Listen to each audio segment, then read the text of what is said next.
Hey guys, it's Jorge. I'm gonna start making some YouTube videos. These are almost gonna be more personal videos than really YouTube videos. I'm gonna post them to a channel, but I'm not really gonna put my channel out there. This is more for me to keep track of whatever the videos are going to be on, mostly sports. A lot of these are going to be opinionated or updates and my feelings about updates on whatever happens in the NFL mostly or the NBA. Me being a football and basketball fan, those are the two leagues I keep up on the most. So I just want to start keeping track of everything that's going to be happening.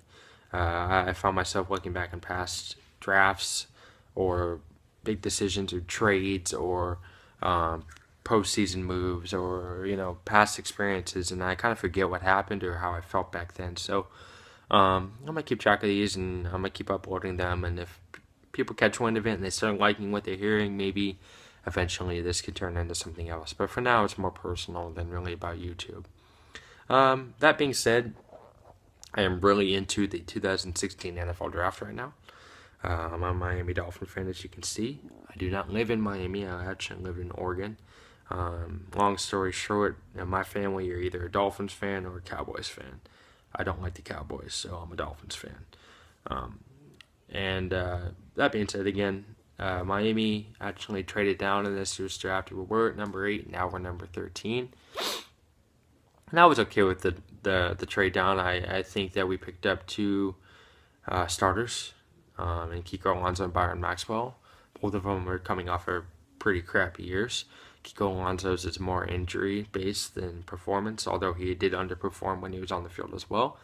But I think it wasn't a terrible trade. It does upset me a little bit that we lost Lamar Miller in free agency, and now we're in desperate need of a running back. And we traded with the Eagles, who moved up to 8, and they're also in desperate need of a running back. The only guy in this draft that's worth taking in the first round, in my opinion, at running back position is Ezekiel Elliott from Ohio State. I think the Eagles or the Giants might take him. And now that hurts Miami's chances drastically because of the trade we made. And so that it can kind of come back to haunt us here by making that trade. We'll just have to see what happens. But yeah, back to the draft. Also, we just had the trade between the Rams and the Titans. The Rams moved up from number 15 to number 1. They got the Titans' first overall pick. They got a 4th round and a 6th round. And the Titans ended up getting 2 firsts, 2 seconds, and 2 third round draft picks, spread out a little bit between this year and next year. I think it's a win-win for both teams. I think St. Louis has young, developing talent. Their defense is good. Their running game is good. Todd Gurley was a great pick for them last year. I think Miami would have picked him if St. Louis didn't pick him. So I think the one piece that they're kind of missing right now is a quarterback, and now they get to go up and they get to get their guy. Whether that's Goff or Wentz, we have had some mixed reports. I think it's Goff personally. Them moving back to LA and him being a California kid his whole career. I think it is Goff that they're going after. And they get to get their quarterback. So they feel that they are very close to playoff contention, and I personally agree with that.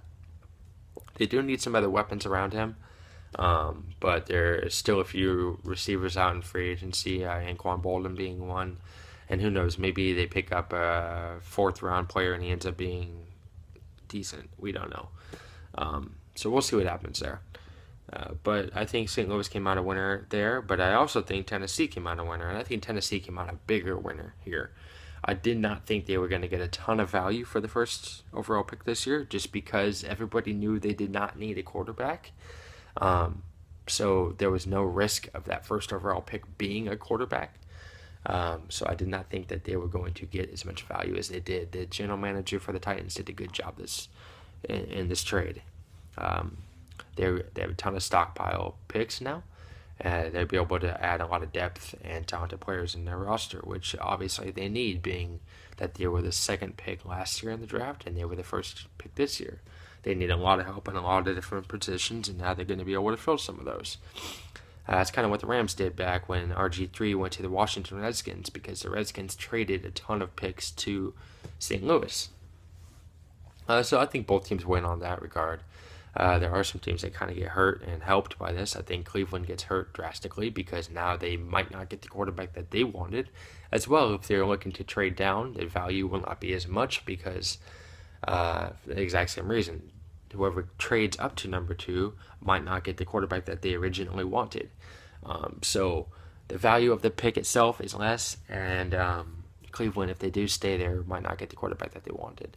I think Baltimore wins because of this trade. I think quarterbacks are going to go number 1 and 2 now. I was already kind of sure of it before, but now that the trade has happened, I'm like 90% sure that quarterbacks are going to go 1 and 2. That might be Cleveland staying there and getting the other quarterback. I think Goff goes 1. I think Wentz is going to go 2. So maybe Cleveland, who already wanted Wentz, in my opinion, maybe they stay there and they get Wentz. It would be the smart thing to do, in my opinion. But if they do trade down, I think San Francisco or Philadelphia are 2 teams looking to move up. So is the New York Jets, but I don't think the Jets are going to move that far up at this point. They saw what LA, not St. Louis, but LA Rams had to give up, and they're even further back in the draft. They'd have to give up even more potentially. So I don't think they're really willing to mortgage their future on going up and getting one of these quarterbacks. So I think it's going to be San Francisco, Cleveland, or Philadelphia that take Wentz at number 2. So with 2 quarterbacks off the board, 1 and 2, that leaves Miles Jack, Jalen Ramsey, Laramie Tunsil, Joey Bosa, DeForest Buckner. Those 5 guys are still available. I think San Diego is going to go Jalen Ramsey or Laramie Tunsil, but I think it's going to be Jalen Ramsey. Then at number 4, Dallas is probably going to go defensive end here. I would think they go Bosa, but they might go Buckner. So one of those guys is going to get taken. Number 5, I think Miles Jack is going to go to Jacksonville. And that leaves Baltimore with a great choice here. They can have Bosa or Buckner, whoever didn't get picked by Dallas, or Laramie Tunsil might be available here. And Laramie Tunsil was probably going to go first overall, and now he falls to them. So this is great for them. So Baltimore gets helped here as well. I think Philadelphia and San Francisco get hurt by this trade because they were wanting a quarterback, and now they might not be able to go up and get one. So we'll see what happens there. But it could help Miami too, because if Philadelphia does go up and get a quarterback, then they're not likely to grab. They're obviously not going to get Ezekiel Elliott, and that's one more chance that he falls to Miami. As far as Miami actually goes, I think that we're going to either go corner, running back if Ezekiel Elliott falls, or we're going to go defensive end here in the first round. I think William Jackson III is my favorite corner in this draft, but I think we might go Vernon Hargreaves. If, like I said, if Ezekiel Elliott falls, I think we go him. And as far as defensive end, we're either going to go Shaq Lawson, or I feel like we might go to Kevin Dodd. He did just visit Miami, and he would bring a pass rushing athleticism out on the edge, where we just got Vance Joseph, and we're going to be running a wide 9, which spreads the defensive ends out farther and creates isolation on the tackles. So athleticism is big there. I think we might go Kevin Dodd. I think it's a little early for Kevin Dodd, but I would be okay with that pick. I have seen great potential out of him. So overall, I'll kind of cut this video off here in a second, but if I had my way, I think we could move back and maybe still get William Jackson III, and maybe, I don't know where we'd have to move there, but maybe just even 4 or 5 picks back, and then we can get William Jackson III.